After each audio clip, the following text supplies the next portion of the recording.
দেশের ৫টি জেলায় বয়ে যাচ্ছে মৃদু তাপমাত্রা। রোববার সারা দেশে দিন ও রাতের তাপমাত্রা সামান্য বাড়তে পারে বলছে আবহাওয়া অধিদপ্তর। শনিবার সন্ধ্যায় অধিদপ্তর জানিয়েছে, রাজশাহী, পাবনা, সিরাজগঞ্জ, কুষ্টিয়া ও রাঙ্গামাটি জেলার উপর দিয়ে মৃদু তাপদাহ বয়ে যাচ্ছে। এদিন কুষ্টিয়ার কুমারখালীতে সর্বোচ্চ তাপমাত্রা ৩৭.৫ ডিগ্রি সেলসিয়াস রেকর্ড করা হয়েছে। গড় তাপমাত্রা ৩৬ থেকে ৩৭.৯ ডিগ্রি সেলসিয়াস হলে মৃদু, ৩৮ থেকে ৩৯.৯ ডিগ্রি সেলসিয়াস পর্যন্ত মাঝারি, ৪০ থেকে ৪১.৯ ডিগ্রি সেলসিয়াস পর্যন্ত তীব্র এবং তাপমাত্রা ৪২ ডিগ্রি সেলসিয়াস বা এর বেশি হলে অতি তীব্র তাপদাহ বিবেচনা করে আবহাওয়া অধিদপ্তর।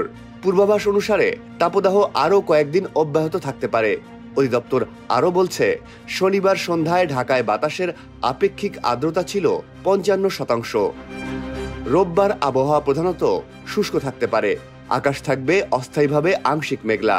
সপ্তাহের শেষের দিকে বৃষ্টি অথবা বজ্রসহ বৃষ্টি হতে পারে বলেও জানিয়েছে আবহাওয়া অধিদপ্তর।